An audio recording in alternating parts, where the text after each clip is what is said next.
আপোনালোকে সকলোৱেতো পনীৰ বনাব জানেই মই কেনেকৈ বনালোঁ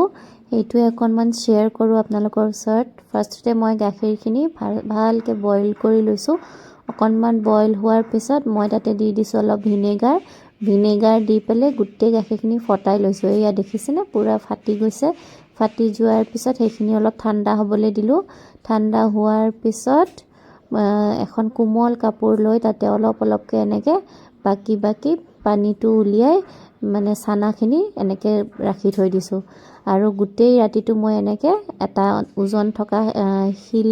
শিলপতাটো দি হেঁচি থৈ ফ্ৰিজত ধুনীয়াকৈ ৰাখি থৈ দিছিলোঁ আৰু আজি ৰাতিপুৱা যেতিয়া উলিয়াওঁ সেইটো ইমান ধুনীয়াকৈ পনীৰৰ হেৰিটো হৈ আছে নহয় ডাঠ হৈ গৈছে আৰু বিৰাট ধুনীয়া হৈ আছে পনীৰখিনি এইখিনিয়ে আজি মই সিহঁতক স্কুলত চিলি পনীৰ বনাই মেলি টিফিনত দি দিলোঁ চাওকচোন কিমান ধুনীয়া লাগিছে